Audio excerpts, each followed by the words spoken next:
ওম অখণ্ড সংহিতা বা অখণ্ডমণ্ডলেশ্বর শ্রী শ্রী স্বামী স্বরূপানন্দ পরমহংসদেবের উপদেশবাণী চতুর্থ খণ্ড। প্রণবী সর্বতন্ত্রের আদি, মধ্য ও অন্ত। শ্রী শ্রী বাবামণি বলিলেন, লক্ষ্য করে থাকবে যে ব্রহ্মগায়ত্রী মন্ত্রের আদিতে একটি প্রণব, আবার অন্তে একটি প্রণব। এর মানে হচ্ছে এই যে সকল তত্ত্বের উৎপত্তিও প্রণব থেকে, নিলয়ও গিয়ে প্রণবেই। কোনো কোনো অঞ্চলে ব্রহ্মগায়ত্রী মন্ত্রের মধ্যে তিনটি প্রণবের প্রচলন দেখা যায়, একটি আদিতে, একটি মধ্যে, একটি অন্তে। এরও মানে এই যে প্রণবী সর্বতত্ত্বের আদি, সর্বতত্ত্বের মধ্য, সর্বতত্ত্বের অন্ত। অর্থাৎ প্রণবী সর্বময় এবং সব কিছুই প্রণবময়। প্রণবী তত্ত্বের বা বস্তুর সৃষ্টি, প্রণবী স্থিতি এবং শ্রীবৃদ্ধি, প্রণবী উপসংহার বা পরিপূর্ণতা। প্রণবে সর্বমন্ত্রের সমন্বয়। শ্রী শ্রী বাবামণি বলিলেন, প্রণবী সর্বমন্ত্রের সমাহার বা সর্বতত্ত্বের সমষ্টি। শঙ্খ বাজে, কিন্তু তার নিজস্ব একটি ধ্বনি আছে। ঘণ্টা বাজে, কিন্তু তারও নিজস্ব একটি ধ্বনি আছে। কাসর বাজে, তারও নিজস্ব একটা ধ্বনি আছে। মৃদঙ্গ বাজে, তারও নিজস্ব একটা ধ্বনি আছে। কিন্তু এই সকল ধ্বনি মিলে যে মহাধ্বনি, সেইটিই প্রণব। হ্রিঙ্গের মন্ত্রের নিজস্ব একটা আওয়াজ আছে, ক্লিঙ্গের মন্ত্রের নিজস্ব একটা আওয়াজ আছে, ক্লিঙ্গের মন্ত্রের নিজস্ব একটা আওয়াজ আছে, শ্রীং মন্ত্রের নিজস্ব একটা আওয়াজ আছে, মা শব্দের নিজস্ব একটা আওয়াজ আছে, প্রভু শব্দের নিজস্ব একটা আওয়াজ আছে।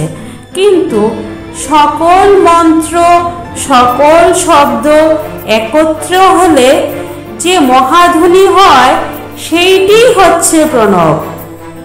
সুতরাং একমাত্র প্রণব জপ করলেই সর্বমন্ত্র জপ করা হয়।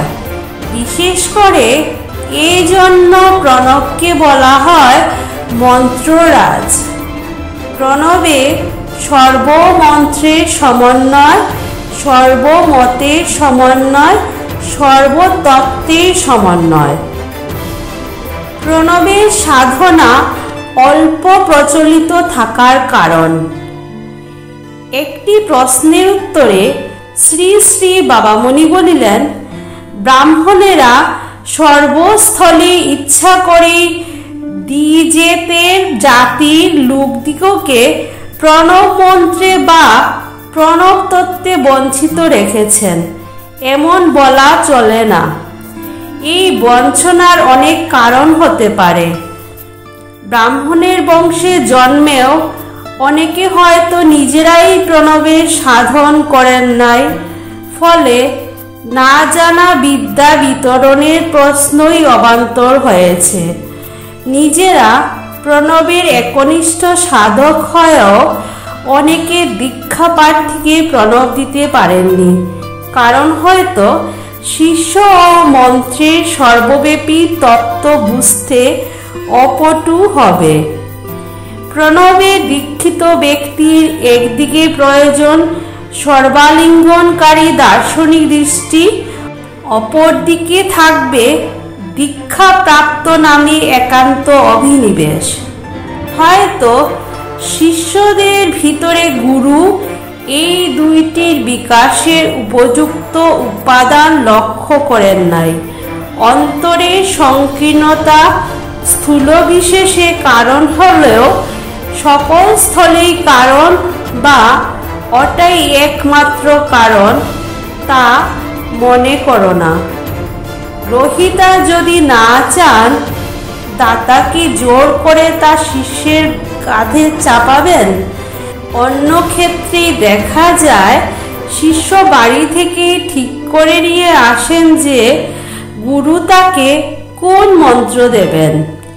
গুরু যদি শিষ্যের রুচিমন্ত মন্ত্র না দেন, তবে সে গুরুকে মানে কে?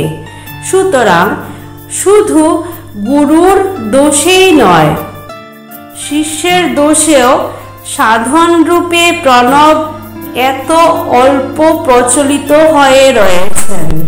মরণ অবশ্যম্ভাবী। অপরাহ্নে শ্রী শ্রী বাবামণি সগন সহ চাঁদপুরের শ্মশানে আসিয়া বসিয়াছেন। কিছুক্ষণ নিস্তব্ধভাবে সকলে নাম জপ করিলেন। তৎপরে উপদেশ আরম্ভ হইল। শ্রী শ্রী বাবামণি বলিলেন, লোকে শ্মশানকে ভয়ের স্থান বলে মনে করে থাকে, কেননা মৃত্যুর সাথে এর সম্বন্ধ নিবিড়। কেউ তো জগতে মরতে চায় না, সবাই চায় বেঁচে থাকতে। জীবনের প্রতি যার মমত্ব যত অধিক, শ্মশানের প্রতি বিদ্বেষ তার তত অধিক। কিন্তু লক্ষ্য করে দেখো, প্রত্যেকটি প্রশ্বাসের সাথে সাথে আমরা মৃত্যুর আস্বাদন করছি। প্রত্যেকটি মুহূর্তের সাথে সাথে আমরা মৃত্যুর মুখে অগ্রসর হচ্ছি। হৃদয়ের প্রত্যেকটি স্পন্দন নিরন্তর মৃত্যুর সংবাদ জানিয়ে দিচ্ছে। অর্থাৎ বাঁচতে যতই চাও, মৃত্যু তোমার অখণ্ডনীয় ভবিতব্য। এর হাত কেউ এড়াতে পারবে না। মরণ অবশ্যম্ভাবী। জীবন ও মরণকে সার্থক করার পথ। শ্রী শ্রী বাবামণি বলিলেন, কিন্তু মরণের হাত এড়াবার কোনো উপায় না থাকলেও মরণকে সার্থক করার উপায় আমাদের হাতে আছে। বেঁচে তো আমরা সকলেই আছি, কিন্তু জীবন সার্থক আমাদের কজনের? প্রত্যেকটি নিঃশ্বাসকে জানবে জীবনের প্রতিনিধি, প্রত্যেকটি প্রশ্বাসকে জানবে মরণের প্রতীক। এদের সাথে সত্যময় ভগবানের মঙ্গলময় নামটি যুক্ত করে নাও। জীবনও সার্থক হবে, মরণও সার্থক হবে। অসার্থক জীবনের বোঝা বয়ে যে বেড়ায়, অসার্থক মরণের অপবাদ থেকে মুক্তি পাবার তার উপায় নেই। জীবনে ও মরণে, অর্থাৎ শ্বাসে ও প্রশ্বাসে সর্বমঙ্গল নিলয় ভগবানের প্রেম মধুমাখা নামকে আলিঙ্গন করে ধরো। তাতে জীবনও সফল হবে, মরণও সফল হবে। বুদ্ধিকে ঈশ্বরানুগত করো। উপসংহারে শ্রী শ্রী বাবামণি বলিলেন, কিন্তু মাথার ঘিলু থাকলেই যে তা প্রয়োজন মতো খরচ করা যায় তা নয়। প্রতিভার বল বা বুদ্ধির শক্তি অনেকেরই আছে, কিন্তু অহামিকা প্রবুদ্ধি হয়ে তার প্রয়োগ হচ্ছে বলে তার অপব্যয়ই হচ্ছে। বুদ্ধির যেখানে সদ্বয়, সৎ কাজের সেখানেই পত্তন। নিজের বুদ্ধিকে নিজের বলে জ্ঞান না করে তাকে ঈশ্বরাভিপ্রায়ের অনুগত করতে চেষ্টা করো। প্রতিভার প্রাচুর্যকে তোমার নিজস্ব এক সম্পদ বলে গণনা না করে তোমার জীবন প্রভুর এক গচ্ছিত ধন বলে অনুভব করো। তারপরে তারই প্রয়োজনে একে সম্পূর্ণভাবে তার হাতে সঁপে দাও। এর ফলে প্রতিভা এমন এক দিব্য ব্যবহারে নিয়োজিত হয়ে যাবে যা অঙ্ক কষে ঠিক করা যায় না। ভগবানের কাজ মানুষের হিসাবী বুদ্ধির অনেক ঊর্ধ্বে দিয়ে আর নিম্নে দিয়ে চলে।